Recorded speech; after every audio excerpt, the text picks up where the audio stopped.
نجمو ثاقب صاحب، سب سے پہلے یہی سوال کہ ایک تو ٹھیک ہے ہم اپریشیٹ کرتے ہیں، ظاہر ہے بہت ہی زبردست دفاع کا مظاہرہ کیا جاتا رہا ہے جب بھی پاکستان پر برا وقت پڑا ہے، ہماری عسکری قیادت ہمیشہ آگے آئی ہے، بٹ جیسے جیسے ایوولوشن ہو رہی ہے، جیسے جیسے پولیٹیکل لینڈسکیپ ایوالو کرتا جا رہا ہے، ورلڈ ڈائنامکس چینج ہوتے جا رہے ہیں، کیا ویسے ویسے دفاع کا مطلب بھی کہیں نہ کہیں ایوالو کر رہا ہے؟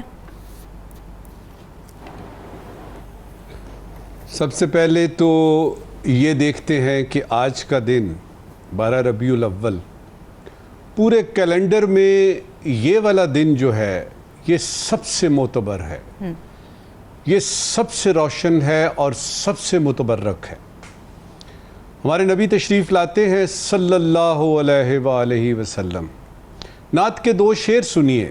احمد ندیم قاسمی صاحب نے بہت اچھی شاعری کی، افسانے بھی لکھے، لیکن ان کی یہ والی نعت جو ہے مجھے ذاتی طور پہ بہت پسند ہے۔ جی تو پہلے شعر میں تو دیکھیے گا کہ میری عقیدت اپنے نبی کے لیے جو انہوں نے پیش کی قاسمی صاحب نے، اور دوسرے میں دیکھیے گا کہ پورا احاطہ کر کے بتا دیا کہ نبی پاک صلی اللہ علیہ وسلم کی جو ہے وہ ذات مبارکہ، پورے قد سے جو کھڑا ہوں تو یہ تیرا ہے کرم، پورے قد سے جو کھڑا ہوں تو یہ تیرا ہے کرم، مجھ کو جھکنے نہیں دیتا ہے سہارا تیرا، مجھ کو جھکنے نہیں دیتا ہے سہارا تیرا۔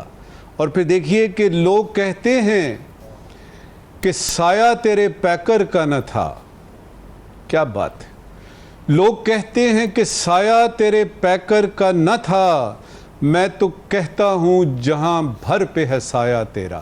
یہ خاتم النبیین کی بات آ رہی ہے، انا خاتم النبیین لا نبی بعدی، میرے اوپر ساری یعنی نبوت ختم ہو گئی، میرے بعد کوئی نبی نہیں آئے گا۔ نبی صلی اللہ علیہ وسلم کی اس وقت جو ہے آپ کا یہ جو 92 کا اسٹوڈیو ہے اسلام آباد میں، میرے پاس اس وقت جتنے لوگ ہیں مٹھائی کھا رہے ہیں، اور ہم اس دن کو ادھر یعنی 92 کے اسٹوڈیو میں منا رہے ہیں۔ اس سے مبارک دن، اس سے اچھا دن ہو نہیں سکتا۔ صرف ایک حدیث مبارکہ سناؤں گا اور اس میں سے دیکھتے ہیں کہ پورے عالم کے لیے، کیونکہ میرے نبی صرف مسلمانوں کے لیے نہیں آئے تھے، وہ خاتم النبیین تو تھے ہی، وہ رحمت للعالمین تھے، اس عالم کے علاوہ عالمین جو ہیں۔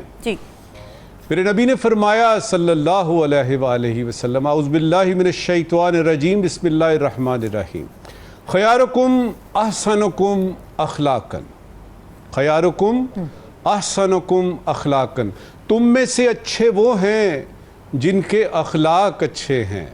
یقین کیجئے گا بچپن سے لے کے آج تک کوشش کی ہے، چاہے لڑائی ہے، جھگڑا ہے، ملکوں کی بات ہے، جنگیں ہو رہی ہیں، اخلاق اپنے ٹھیک رکھنے ہیں، اور اگر صرف یہی چیز میرے پاکستان میں پاکستانیوں کی ٹھیک ہو جائے تو یقین کیجئے گا کہ پورے کے پورے معاشرے پہ اس کا اثر پڑے گا۔ خیارکم احسنکم اخلاقا۔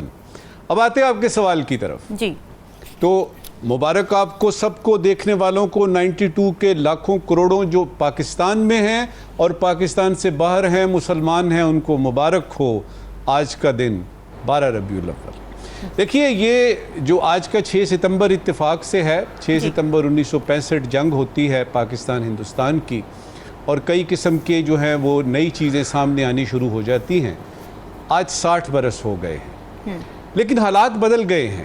اب یوم دفاع کی بجائے مجھے لگتا ہے کہ ہم نے یہ دیکھنا ہے کہ ایک مارکہ حق ہوا ابھی تو اس کو مناتے ہیں، اور بنیادی چیز وہی ہے، ہم جنگ نہیں چاہتے، ہندوستان کو بڑے واضح طریقے سے بتایا، لیکن وہ باز نہ آیا اور اس نے حملہ کر دیا اور آپریشن سندور کر دیا۔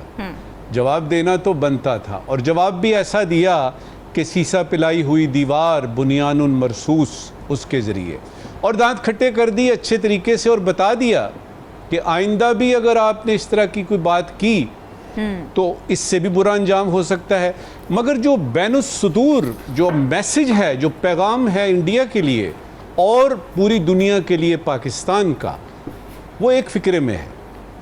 ہم ایک پرامن ملک ہیں، ہم امن چاہتے ہیں، لیکن اگر جنگ ہم پہ سونپی گئی تو ہم اس کا دندان شکن جواب دیں گے۔ کب تک یہ ہم کہتے رہیں گے نجم ثاقب صاحب کہ بات کرو جبکہ بات کرنے کو تیار نہیں ہے، بلکہ الٹا ہمیں بلیم کیا جا رہا ہے کہ بھئی اگر پاکستان کے اندر ہماری زمین سے دہشت گرد آ جاتے تو بھئی یہ تو آپ کا قصور ہے، آپ کی ناکامی ہے؟ دیکھیے میں ذرا تھوڑا مختلف انداز سے دیکھتا ہوں جی اس وقت کے افغانستان کو اور اس وقت جو تعلقات پاکستان اور افغانستان کے ہیں. ذرا تھوڑی دیر کے لیے سوچئے گا اور مجھے بتائیے گا کہ دہشت گردی کے واقعات جو پاکستان میں اتنے زیادہ ہیں، کبھی آپ نے سنا ہے کہ افغانستان میں دہشت گردی ہو رہی ہے؟ افغانستان میں تو کووڈ بھی نہیں آیا تھا. افغانستان والے تو کووڈ کو بھی بھول گئے.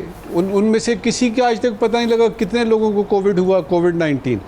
آپ نے کتنی دفعہ سنا ہے کہ افغانستان میں ایک دہشت گردی کے واقعات بڑھ گئے، اس سے اتنے لوگ مر گئے، یہ ہو گیا، تباہ و برباد ہو گئے، فلانی بلڈنگ، یہ وہ نہیں سنا نا؟ جی تو یہاں سے آپ سرا لیجئے کہ پاکستان کا بنیادی مسئلہ ہے کہ دہشت گردی اور اس میں خوارج جو وہاں پہ ہیں، ٹی ٹی پی ہے، IS ہے، ICC ہے، باقی بھی اور ہیں، یعنی القاعدہ کا بھی سننے میں آ رہا ہے کہ ہیں، وہ پاکستان ان کا ہدف ہے، افغانستان ان کا ہدف نہیں ہے. ٹھیک ہے، پہلی بات.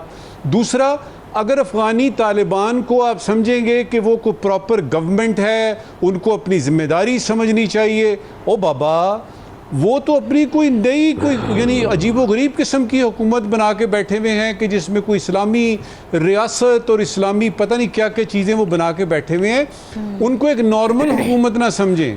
تیسری بات، جو ایجنڈا ہے آپ کا جس پہ کہ دو ممالک کوئی سے بھی بات کرتے ہیں، ان میں سے کامن مجھے بتا دیجئے کیا ہے پاکستان اور افغانستان میں؟ وہ چاہتے ہیں کہ ان کے مہاجرین ادھر ہی رہیں اور ہمارے پاس واپس نہ آئیں. وہ چاہتے ہیں ان کی ٹرانزٹ ٹریڈ اسی طرح چلتی رہے، چاہے اس میں چرس جا رہی ہے، افیون جا رہی ہے، اوپیم جا رہی ہے، کچھ بھی جا رہا ہے، اور ادھر سے جو آ رہی ہے اس کو بھی آنے دے، اور پاکستان جو ہے نا بالکل آرام سکون سے آنکھیں بند کرے. وہ یہ چاہتے ہیں کہ لیجیٹیمیسی دی جائے ان کو، پاکستان مانے، دنیا مانے کہ ہم جو ہیں اس وقت یعنی کابل پہ اور افغانستان پہ ہماری حکومت ہے، ہماری حکومت کو لیجیٹیمیسی دیں. وہ یہ چاہتے ہیں کہ پاکستان ان کے ساتھ برابری کے ساتھ بات کرے، ایک سوون حکومت، ایک سوون کنٹری کے طور پہ استعمال کرے. ہمارے کیا ہیں؟ ان میں سے کوئی بھی ہمارا نہیں ہے ایجنڈا. ہمارا ایجنڈا یہ ہے کہ وہاں سے دہشت گردی ختم کی جائے اور افغانستان ان تمام دہشت گردوں کو اور ان کے جو سیف ہیونز ہیں ان کو وہ روکے اور خود روکے. اب جب کہ یہ نہیں مل رہا ایجنڈا تو مصیبت تو پڑے گی. اچھا، یہاں پہ بتاتا ہوں آپ کو کہ پاکستان کو اور افغانستان کو ایک مڈل وے ڈھونڈنی ہے. ٹھیک ہے، ایک درمیانی راستہ ڈھونڈنا ہے، اور اس میں پاکستان نے جو کرنا ہے وہ بتاتا ہوں، کیونکہ یہ بتا چکا ہوں کہ افغانستان نے کیا کرنا ہے. پاکستان نے یہ مان لینا ہے کہ افغانستان ایک علیحدہ ملک ہے، ٹھیک ہے، اس میں ایک علیحدہ گورنمنٹ ہے، وہ ریاست اور ہے، وہ حکومت اور ہے، اور اس پہ ہم زور زبردستی سے اگر کریں گے تو پھر جنگ ہی کریں. ٹھیک ہے، ویسے نہیں چلے گی، ابھی نہیں چلے گی. وہ زمانے گزر گئے جب ہم سوچتے تھے کہ اسلام آباد میں کوئی فیصلہ ہوتا ہے، ہم نے فون کیا اور ادھر سے کابل سے یس سر کی آواز آئی اور بات ختم ہو گئی. اب حالات بدل گئے ہیں، اور ان کو یہ جو بلینز آف ڈالرز کے انہوں نے کیے ہیں نا روس کے ساتھ، ترکیے کے ساتھ، یہ جو مائننگ کے خاص طور پہ جو انہوں نے کیے ہیں معاہدے، وہ تو اس وقت ان کی چھاتی بڑی کھلی ہوئی ہے. وہ کہتے ہیں جی ہمیں ضرورت ہی نہیں ہے. لہٰذا اگر آپ کو دہشت گردی میں وہاں پہ سیف ہیونز ختم کرنے ہیں، ISIS کا مقابلہ کرنا ہے، خوارج کا مقابلہ کرنا ہے، تو گورنمنٹ آف افغانستان کو سمجھتے ہوئے، ان کی لیمیٹیشن سمجھتے ہوئے، ان کا مائنڈ سیٹ سمجھتے ہوئے ان سے بات کرنی ہے، اور کوئی مڈل وے ڈھونڈنی ہے. اور میرا نہیں خیال کہ مڈل وے ڈھونڈنا کچھ بہت زیادہ مشکل ہے.